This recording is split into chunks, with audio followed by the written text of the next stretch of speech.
नमस्कार। तो जैसा कि आप सभी जानते हैं कि वक्फ अमेंडमेंट बिल को लोकसभा और राज्यसभा में मंजूरी मिल गई है, जिसमें इस बिल के पक्ष में लोकसभा में 288 और राज्यसभा में 128 सदस्यों ने वोटिंग किया।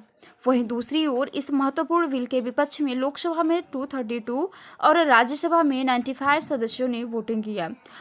और अब भारतीय संविधान के आर्टिकल 111 के तहत राष्ट्रपति की सहमति के बाद यह बिल कानून बन जाएगा।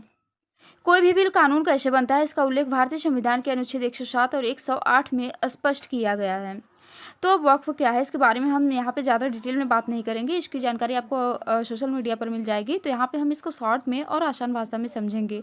अब यहाँ कुछ लोग इस बिल के समर्थन में हैं और कुछ लोग इसके विरोध में। अब वक्फ क्या है, तो वक्फ को अरबी भाषा वकूफ़ा से लिया गया है, जिसका अर्थ होता है प्रतिबंधित करना अर्थात संरक्षित करना। तो क्या संरक्षित करना? जब कोई व्यक्ति अपनी चल या अचल संपत्ति दान करता है तो इस्लाम धर्म में किसी भी धार्मिक कार्य के लिए तो उसकी संपत्ति को कौन संरक्षित करेगा, उसी संरक्षण के लिए वक्फ का निर्माण किया गया। अब यहाँ धार्मिक कार्यों के अंतर्गत मुख्यतः मस्जिद, मदरसा और यतीम अर्थात अनाथ औरतें और बच्चों के लिए उपयोग में लाए जाने के लिए किया गया था।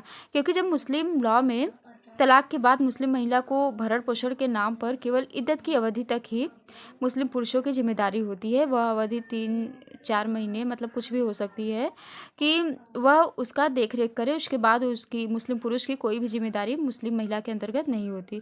ऐसे में बहुत सी ऐसी महिलाएं होती हैं जिनका भरण पोषण ठीक तरीके से नहीं हो पाता, जबकि हिंदू लॉ में ऐसा नहीं है। उनके लिए या ऐसे बच्चे जिनके माँ बाप दोनों नहीं हैं, उनके लिए यह व्यवस्था की गई है। किंतु समय के साथ यहाँ पर 2013 के वक्फ संशोधन में वक्फ में बहुत सारे अधिकार दे दिए गए, जिनका दुष्परिणाम यह है कि वक्फ किसी भी संपत्ति को अगर वक्फ की संपत्ति बता देती है तो वह संपत्ति वक्फ की हो जाएगी। उस संपत्ति के लिए कोई कोर्ट में भी नहीं जा सकता, उसकी सुनवाई वक्फ ही करेगी। तो जाहिर सी बात है कि वक्फ जब भी सुनवाई करेगी तो अपने पक्ष में ही करेगी। और वक्फ संपत्ति के मामले में रेलवे और आर्मी के बाद तीसरे स्थान पर है। तो अभी ये जो 2025 का संशोधन बिल आया है, इसमें कुछ समय पहले ही 44 संशोधन के लिए कहा गया था। तो वहाँ पे जगदम्बिका पाल की कमेटी ने 14 संशोधन को पास किया है। और अब इस विधेयक में पहले नंबर पे वक्फ में संपत्ति वही दान कर सकता है जो कम से कम 5 साल से मुस्लिम धर्म को मानता हो। और यहाँ पर महिला को भी उत्तराधिकार बनाया जाएगा और ऑनलाइन डेटा दिया जाएगा, जिसका मतलब है कि किसकी संपत्ति है, उसके पास संपत्ति कहाँ से आई, कैसे आई, ये सारी जानकारी रजिस्टर्ड होगी। उसके बाद कब्जा किए जाने पर कोई भी व्यक्ति जिसका अवैध कब्जा किया जा रहा है वो कोर्ट में भी जा सकता है 90 दिनों के अंदर, जो कि जैसा कि पहले ये प्रावधान नहीं था। और इसमें महिला और गैर मुस्लिम भी शामिल होंगे।